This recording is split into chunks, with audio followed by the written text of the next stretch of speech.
This podcast is being sponsored by the Rise Up Project.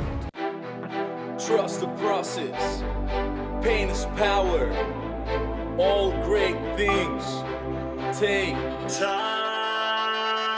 I am unbreakable. Today I have the pleasure of sitting down with an acclaimed author, speaker, advisor, and life coach of some of the biggest names in the world. Known as a comeback coach, he has coached and rehabbed many troubled careers from all walks of life, which include Charlie Sheen, Robert Downy Jr., Kanye West, Stevey Wonder, and Quincy Jones, just to name a few. Tim has changed and inspired many lives from entertainment, celebrities, athletes, youth, and children. He has also spoken in 75 different countries, making guest appearances on Oprah's Super Soul Sunday, Steve Harvey's TV, Facebook Live, and Grant Cardone's 10X Growth Con. Among many things, he is an ordained minister and heavily involved in many humanitarian organizations to date. Without any further ado, please help me welcome Tim Storey. Woo! And then the crowd went wild. It went wild. No, but honestly, Tim, thank you so much for taking the time out of your day and being here. I knew it was just a matter of time that we would get you on. Like I said, everything that you stand for, the impact, the value, the values, it touches my soul. And there's just something about you where I knew, I'm like, I need to hear him. I need to hear him screaming. If we can take it back for our viewers, just so they get a little more insight of the struggles and the hardships you had to overcome to get you to where you are today. That's actually a very, very good question. And I think that, for us, we had 5 children, and then my mother, father. I'm a mixed background. My mother is Spanish. And we were raised, we started in Compton, California. I was raised in Compton, born in Compton Hospital. And then later in life, we moved to a place called Whittier, California, which you're familiar with. And really what happened is, I always say this, if you don't do something with life, life will do something with you. I feel like our lives as a Storey family, we were being pushed around. Mm-hmm. I feel like my father, very good man, but he only had certain skills, only certain tools. There weren't a lot of podcasts back then. So I think he was doing the best he could. My mother has a 6th grade education, and she worked at Winchell's Donut Shop. And we were lower income people. We were hoping to kind of like get by, living paycheck to paycheck. And for me, I really thank God that people started coming into my life to influence me. And one was this guy named David Gonzalez. I was probably, I'm going to say 7 at the time. And David Gonzalez was 5 years older than me. So that would have meant that he was 12. And he saw me throwing a baseball outside of my house. And he could tell that I was coordinated. So he says, "Hey, you want me to train you in baseball?" Well, I didn't know this kid was a baseball star. So could you imagine a 12-year-old teaching a 7-year-old? Man, within months, I was like fire. And so when I finally went out for baseball at 8, I was becoming this little phenom. And I'm telling you, if it wasn't for guys like a David Gonzalez that really took interest in me, I would have been in trouble, because sports gave me a focus that was not my dysfunctional home and not the fact that we didn't have very much money. So the early days, it was some really good people that came into my life. That is good to hear. And oftentimes, like, not many people are fortunate enough as you to get a mentor at such a young age. So you were able to take the bad, but put it within yourself and like use sports as an escape. So I think that's 100%. Yeah. Absolutely great. And what it did to me is that it created another lane. Mm-hmm. It was not the lane of all 5 kids in a small house. It was not the lane of hearing my parents argue, even though they're 2 great people. but they just didn't get along for most of their marriage. But sports was just a whole different thing. You know, I had to learn how to play with other kids. You know, you had usually about 14 kids on a baseball team, 9 at one time playing. So you're learning to try to, you know, cheer on others to do well. And then what was cool is that I started to excel, and that started giving me faith that, wow, hey, look at this. I'm at least good at something. So we'll get into the faith right now. So from 10 years old, from my understanding, you lost your father to a car accident, and at 12, you lost your sister. Now, being 10 years old, going through that traumatic event, those 2 traumatic events just back to back, how did you develop such a strong willpower and mindset? And especially, like you said, you were a man of faith, but how did you develop that at such a young age? I think what happens is that whenever we have what I call a life interruption, it could be somebody's molested as a kid. It could be they have a sickness. Maybe they have asthma. Maybe their parents divorce. Some form of a life interruption. In my case, it was my father just going out one day, going to get food for my mother at nighttime, going through a green light. Somebody runs a red light and kills him. And so the thing that was so crazy about that is that at that point in his life, he was really doing well. And to go from doing so well to then bam, it just stopped. So this kind of blow, it set us back so deep that we didn't really know what to do. So I would say that it took us probably about a year to get off the mat. And I think that's fair, because a lot of people that are watching you right now, they've been through things, and it's taken them a while to get off the mat. So don't feel bad about it. Just realize that that's just what happened. Absolutely. So I know, like, everybody hits those hard times, no matter how successful one can be, right? And it goes to a point where some people feel unfulfilled, whatever type of roadblocks or setbacks they have. So what advice can you give our viewers that are watching for someone that feels like they're in a rut, or they feel like they've been in that dark place for such a long time? What are some steps and tools that they can take to get out of that? Because it's really not that difficult. And I'm going to write it down. Number one, we all have a purpose. And when you begin to realize what your purpose is, it does something for you, man. So as a young guy, I started realizing that part of my purpose was I was going to be a humanitarian, and I was going to help people. And some people will say, well, how did you know that? Is that I always loved the underdog. If I saw an old man that was having a hard time getting across the street, and I would just feel sorry for him. Or I remember there was a kid one day, we were in PE, and we were doing these long laps, and this kid kind of like doubled over, and I stopped, and I said, Freddie, what's wrong? And he was having an asthma attack. And I remember taking him to the teacher and making sure we found his inhaler. And the teacher, Mr. Smith, said, man, Timmy, what made you want to do this? And I go, he's having an asthma attack. And so, you know, when somebody finds their purpose always equals passion. So it's even the same thing in your life, is that, you know, right now you have found your purpose, and that is to lift up people, build up people, change people's lives. That's what you're doing. So your purpose equals passion. Passion is a very powerful thing, because passion brings momentum towards something. That's powerful.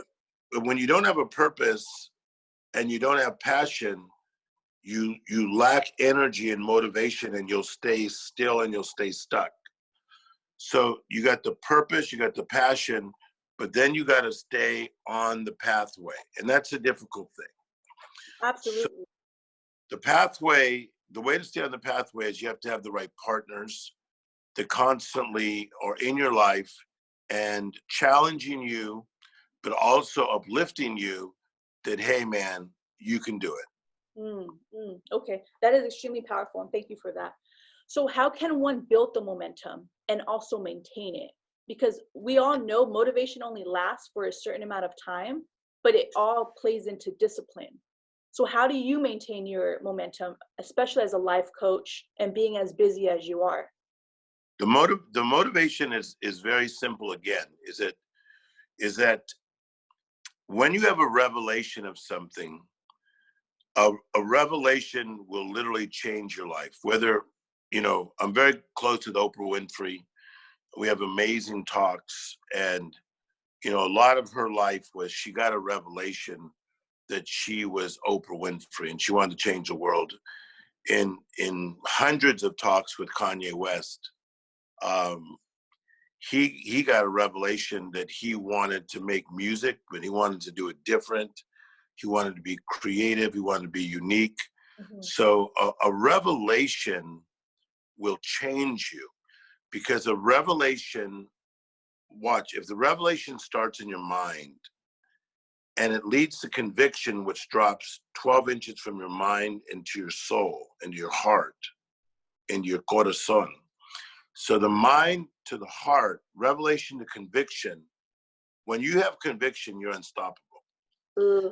I have conviction, and that's why I've been doing this for 37 years. So, and doing nothing but going upward. So it's not about, like being the greatest brander, which we're pretty good at it. I got revelation, man. And when I got revelation, it's pretty much over. Absolutely. And I feel like that's something that I could relate to, just a little bit backstory of me. This was not planned. This was not part of my plan. It was something that I have a strong faith as well. And I was pulled and called to do this. I don't have all the answers, but it's one of those things I finally needed to surrender and follow my passion and my purpose. And it's to serve it and to finally just not do it for me, but to give value in return. And I completely understand where you're coming from. When I like what you just said, and you said not do it for me. And so there's a scripture in the Bible that says, for God knows the end from the beginning, and he knows what is yet to unfold. And so this is very, very powerful. So that means God knows your past, he knows your present, but he knows your intended future. So for your life, you have an intended future, which is your potential. But how do I get to that intended future, that potential? You have to stop, you have to look, and you have to listen. And that's what's happened in your life, because in order to get the play and hear the assignment, you have to be still. So you have to stop, you have to look, you have to listen. And how I know, especially like with the whole passing of Kobe Bryant, right? That I feel like hit home for everybody. Yes. And really gave everybody a shook in their lives and a new perspective, where I feel like not many people are living intentionally or living in the present moment. And I could fall short from that as well. So what can you say, or what advice can you give to someone how to live a more intentional life and be more present? Yeah, I think that Kobe's life has gone in stages, just like all of us. We all have chapters. And, he went through a very selfish time in his life, where I think that even as a basketball player, if I want to get honest, he was good, but I think sometimes he shot too much. but I think that as he matured in life and even went through some challenges, that we started to see this maturity come in him that was just amazing. And the maturity of how he handled his wife, the maturity, how he was with his kids. For a man to be that affectionate and loving with his children was like a real testimony to all of us. He was a real give back guy, but it's important to note that he wasn't always that. and that his weaknesses were slowly turning to strength. Mm. And he became powerful. See, there's a scripture in the Bible that says about the great people in Hebrews 11, it says, their weaknesses, which is plural, weaknesses, slowly turned to strength. And they became powerful. So for all the people that are watching right now, you can't put yourself down because you are becoming powerful. You are becoming powerful. And you can say, well, I smoke too much weed, or I have an alcohol problem, or I have an anger problem, but you are becoming powerful. Mm-hmm. And through watching podcasts like this, you're becoming powerful. So I think that Kobe left a great example about becoming. We're all becoming. I absolutely love that. So for our listeners at home, can you talk to us about the law of harvest and how one can work their land? Number one, I like that you've done your research. That was a good question. I'm known for talking about the fact that people want to harvest. You know, they see a Kylie Jenner and they see that she's making a ton of money and, you know, plays around in the $1 billion world. Mm-hmm. And I mean, I've been around Kylie Jenner since she was little. And we didn't see that kind of stuff coming. And people see that and they say to themselves, okay, so I could do that. I'm gonna get it. And really what they're looking for is they're looking for the harvest too soon. The harvest is when you collect. Okay, this is very powerful. So I want you to repeat that. Say this, Jay. Say the harvest. The harvest is when you collect. Is when you collect. Okay, so don't forget this. Everybody's trying to collect too soon. I agree with you. They always want to get to the destination now without really enjoying the process. So you just added something that I've never said, and that was good.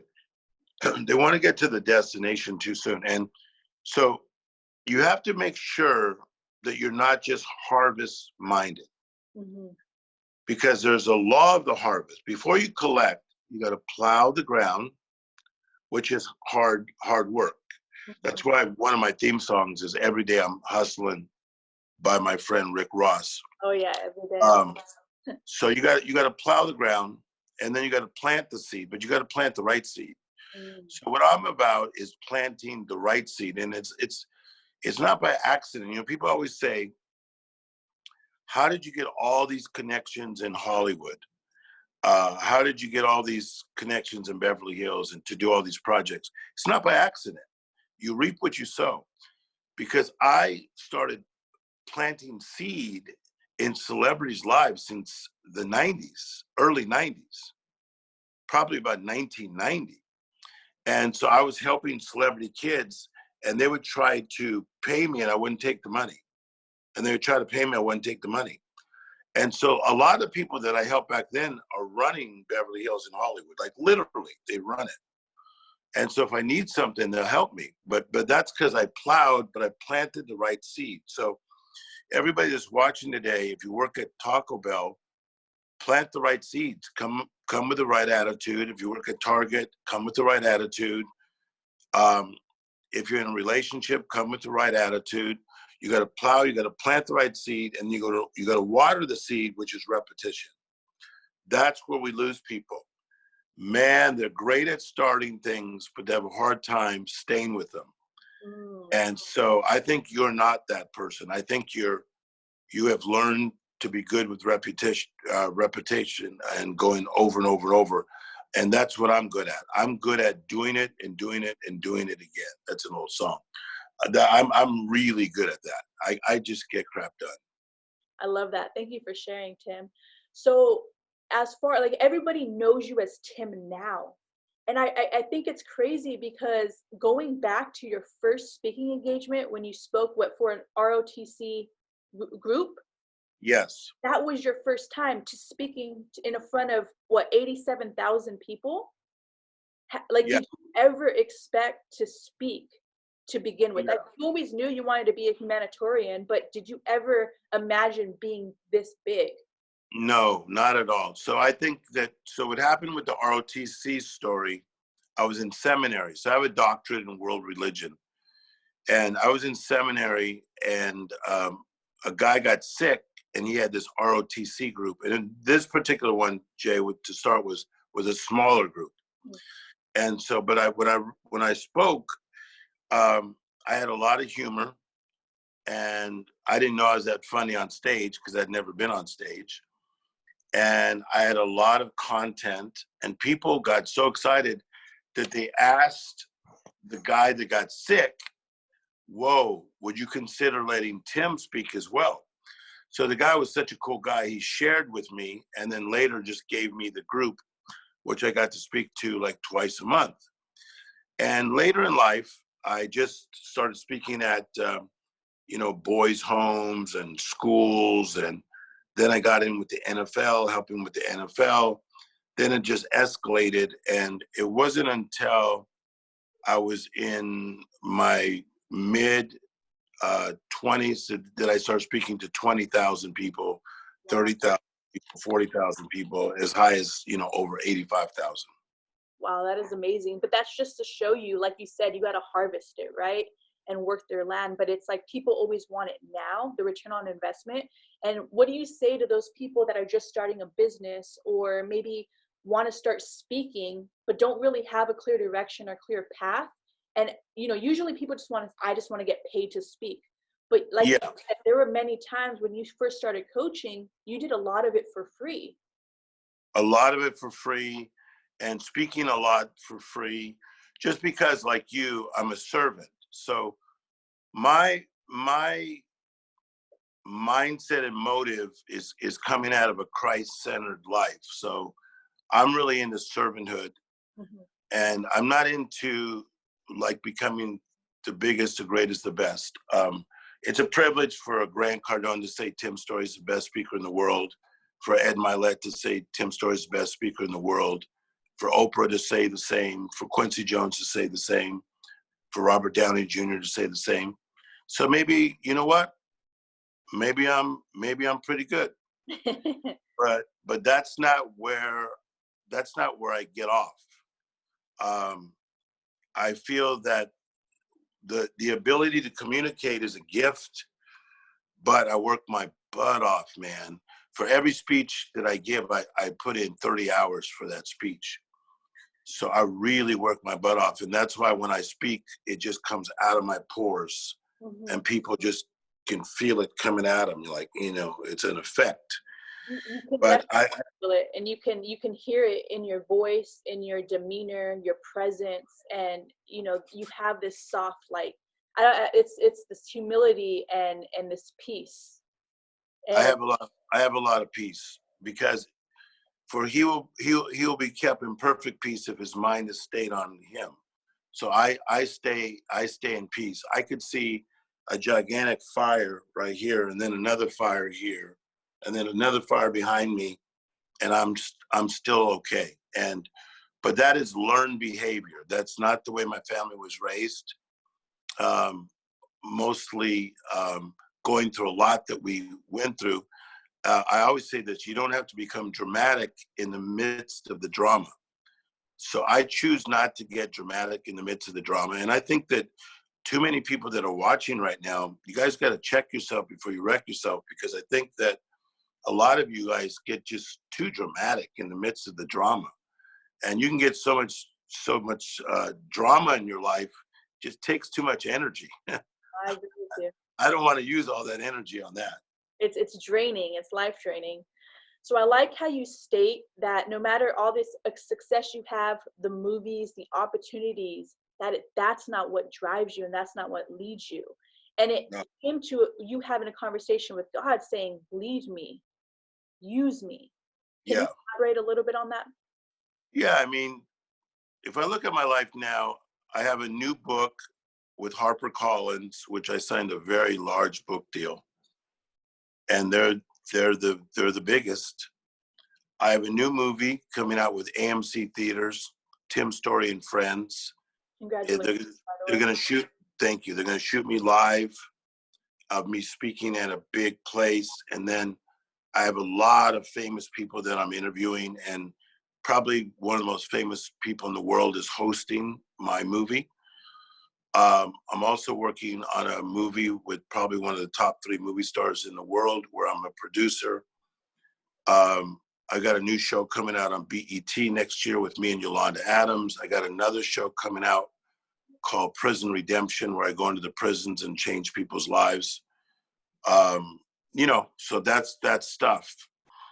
But again, I do enjoy that. I enjoy that stuff, but I enjoy it a lot because I get to impact people. So it's all about the motive of the impact. But kind of just chew on this one for a minute. You know, we have to enjoy where we are on the way to where we want to be. And again, I think so many people are so on their grind, on their hustle, but they're not enjoying like right now. Mm-hmm. I agree. Yeah. Okay, so can you talk to me about the good idea and the God idea? I love that concept. Yeah.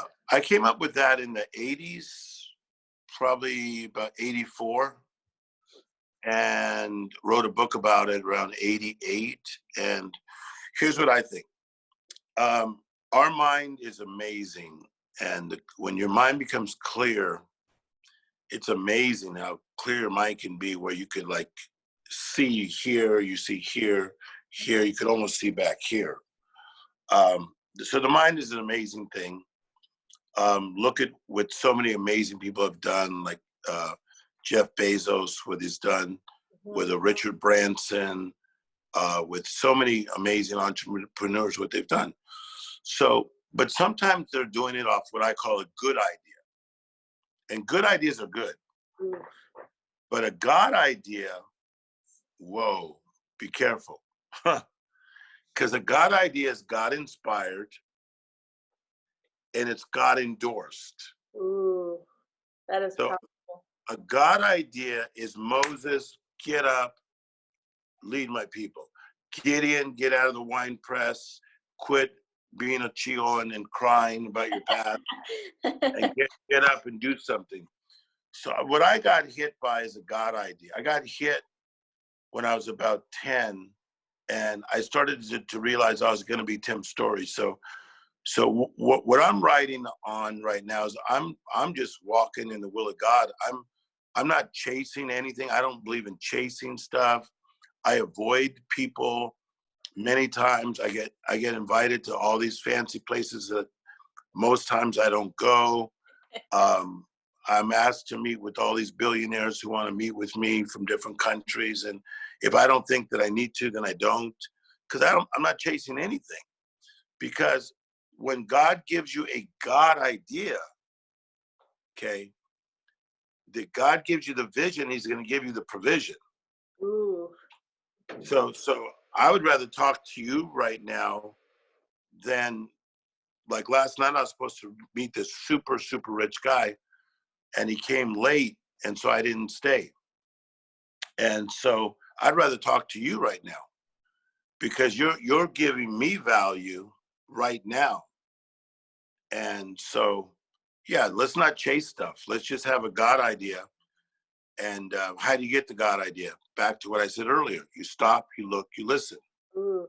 You listen, you listen, you listen. So you talk about becoming awake, aware, and taking inventory of your life. How can somebody take inventory of their life? Well, you do take inventory every day you wake up.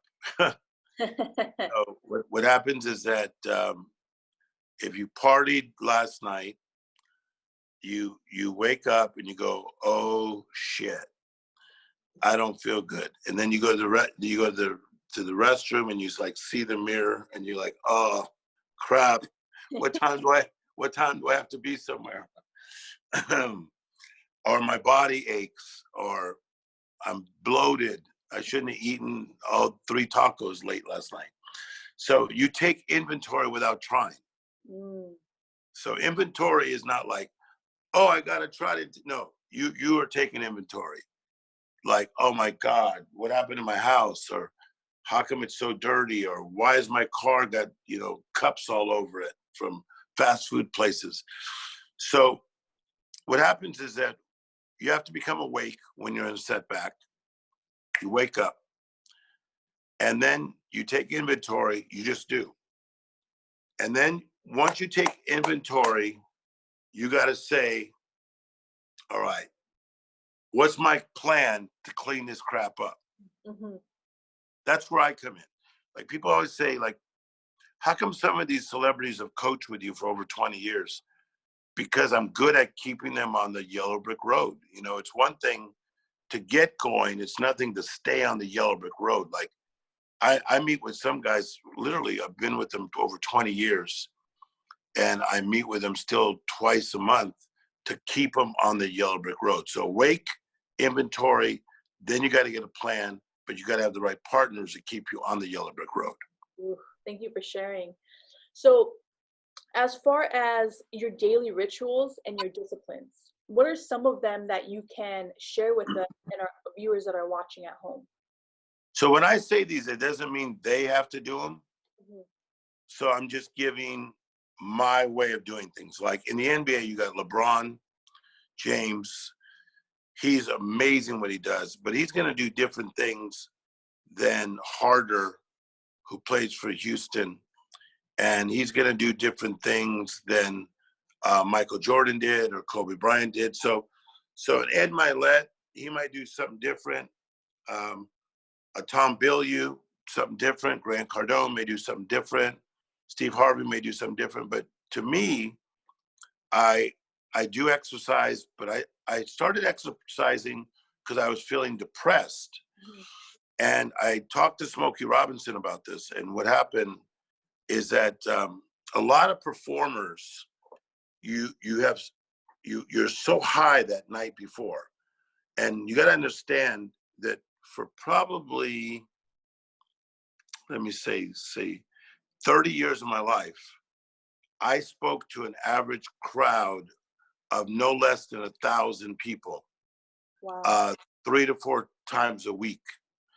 So I was 1,000 here, 5,000 here, 7,000 here, 10,000 here, 2,000 here. And so I was telling Smokey about this, and we were talking about how I'd go from a high to a real low. I'd wake up in the morning kind of depressed. And he goes, man, that's not just in the mind. That's your endorphins that just went so up to perform on a stage of 3,000, and you come down. And so he says, you got to really like immediately go to the gym. And so I do about 4 or 5 days a week in the gym. But to be honest with you, it's because I have to. I have to. You saying it allows you to release, right? 100%. I have to. Plus, I'm in my 50s, past my mid 50s, and even though my mind is so boom, boom, boom, boom, and I have this young energy, my body is still that age, and so I gotta shake it. So I go to the gym, but I'm really into devotion. So I study the Bible a lot. I pray every day. I put no less than 1 hour into a devotion every day. So I was laughing because even this morning, I was getting all these texts from people, and it was like, call me now, need you now, do, need you now. What's the answer to this question? I'm like, yo, that ain't gonna happen. Because, I'm gonna do my thing. I'm gonna do my ritual, because if I don't have self-care, then I'm not gonna be that good for anybody. Mm-hmm. I agree with you. So knowing what you know now, what advice can you give little Timmy? I would say I would have told him to be patient. That even when it didn't seem like it was going to happen, you're gonna kick some butt, little Timmy. But see, when I was a dishwasher for Mr. Anderson, I didn't feel like I was gonna like shake the world. 75 countries I've been to. When I was a busboy, I didn't feel like it. When I used to work at Henshaw's in Whittier, and part of my job was to work on the mannequins. I used to put the mannequins together. And this one lady who was kind of mean used to call me Mannequin Man. I became more than a mannequin man. So I would tell that now, right? Yeah. I would tell myself that to be patient, and that payday is on its way. Ooh, I love that. So I know we have I would say about 5 more minutes left. So I am certain that you're already leaving a legacy. But what is there left for you to do? Like, how else do you intend to leave a legacy? And if there's one thing that you can do to change this world or impact, what would it be if you're not already doing it now? So last night I was walking, I went and saw a play. Mm-hmm. And Carrie Kasem was there, Casey Kasem's daughter, Grant Cardone's wife, Elena and the kids, Paul Lambert, famous producer. I was with him and an amazing lady. And then when I walked home, when I walked back to this hotel that I'm staying in, I walked by the stars. I really believe I'm going to get a star in the Hollywood Walk of Fame. Now, the way that usually happens is through entertainment. So, I'm really into producing TV shows, and we're doing well with that. I'm producing movies. So let's see how I end up getting the star. I don't know. It's going to happen. But it will happen. I'm telling you now, it's going to happen.